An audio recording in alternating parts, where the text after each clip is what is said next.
Hello everybody. Today is the day. Worry-free living. Living beyond this kind of fussy, perfectionist, gut-turning, mind-twisting energy that so many of us just accept as a given in our lives.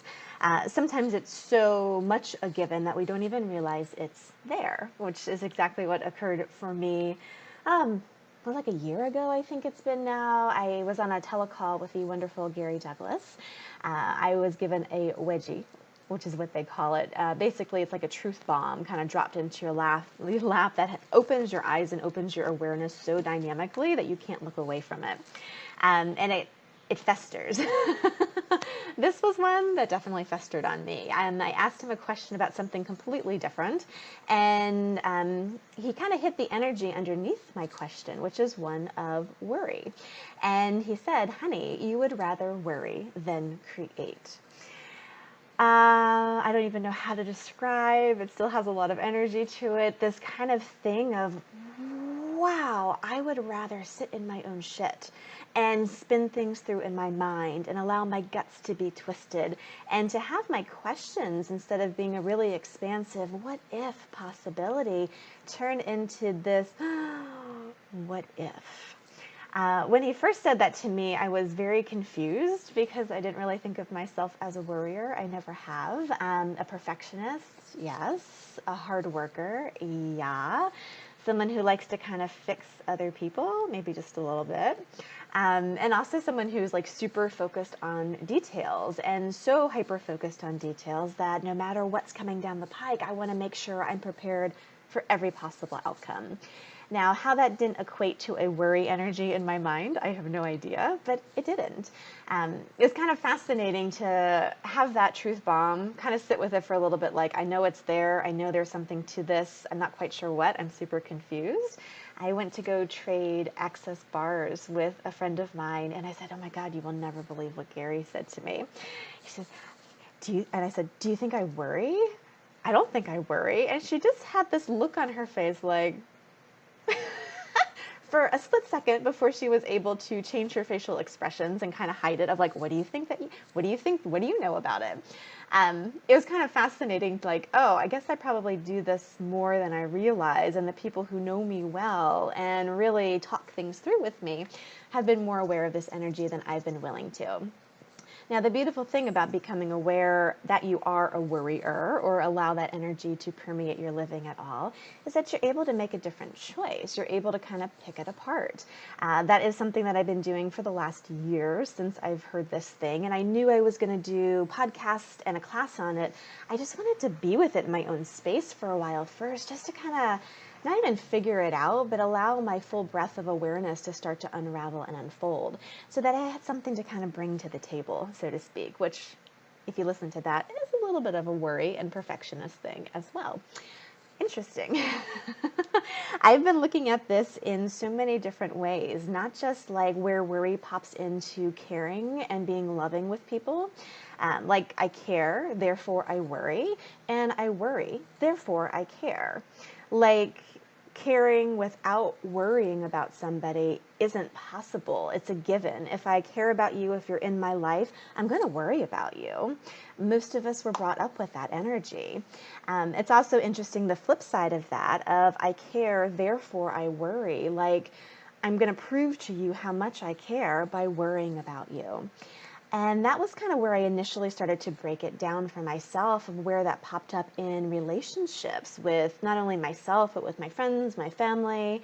And then from there, I allowed it to expand into where I was doing it with money, where I was doing it with my body, where I was doing it with my own inner dialogue. And the biggest thing, where I was doing that with my own creations. It was kind of fascinating to pick it apart, that proof, that need to perfect, that need to find just the right thing, and to worry that it actually isn't, or to want to be received and perceived a certain way by people, that you worry constantly. You have eyes wide out on other people and how they react to you and respond, not eyes inward on how you actually feel in your own space. I think for me, that is like the greatest gift that this upcoming call series will be opening the possibilities for, not just changing the worry we have around elements of our lives, our relationships, our money flows, our body, our health, but more than anything, how you actually are in your own space, not being consumed with worrying how other people perceive you or receive you or are willing to actually have you included in their lives. That in of itself takes your eyes, takes your awareness, and takes all of your energy out and puts it in someone else's lap. It takes the power away from you. I, for one, have been very aware of where I've been allowing that to occur. And interestingly enough, where when I stepped up to be bigger, publishing my book and getting it out there in a big way with my literary awards and all my PR, having all of this attention and awareness and focus on me, where my eyes shifted again to more out than actually in my own space, and where the worry energy came with it.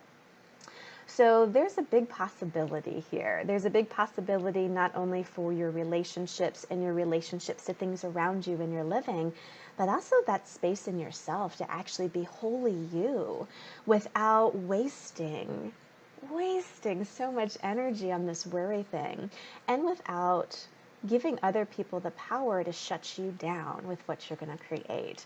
Worry is insidious, it is deluding, and it is all-consuming at times. And it's something that, again, so many of us think is an inevitability and a given in life, and it doesn't have to be.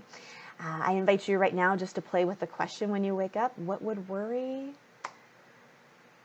not in my living be like? What would living without worry be like? And just have that as a question you play with. I've got quite a few things coming up on this topic. My next 2-week podcasts are going to be Worry-Free Living, Part 1 and Part 2. So those are fantastic episodes just to get a deeper dive into this topic and these energies. And then I have this beautiful Worry-Free Living series coming up. I'm so excited I can't get it out of my mouth. And that is just, again, it's a beautiful deep dive into this. I'm allowing you to kind of come on for one pop-off call if you only just want to come on for one topic, or you can buy the whole thing. We're going to do money-free relationships, worry-free money, worry-free body, and worry-free you. And the possibilities here to actually claim what you know and own it and harness the energy for creating that, not allowing these distracting things of worrying constantly, is huge. So what peace, what space, what joy, and what effortless living is possible when you're willing to untether yourself. Untether yourself from the other people around you, how they're perceiving what's expected of you, and really worrying about getting things right, perfect, correct, and doing it a way that you think you should, not actually how you know. And that is my invitation for you all. I'm excited to dive in. I'm excited to see where not only my last year of awareness can apply to you all, but also where we can go even bigger, better, and bolder, and deeper with each other as a group. So you're invited to come play. I'll put some links down below about the podcast, and then also the Worry-Free Living series that is coming up beginning August 6th. Enjoy, and in the meantime, just allow yourself to soak in what is possible without worry. If worry wasn't inevitable, if it wasn't a given in life, and if it was just something you were distracting yourself with, what would you be aware of and what would you start to choose? Have fun.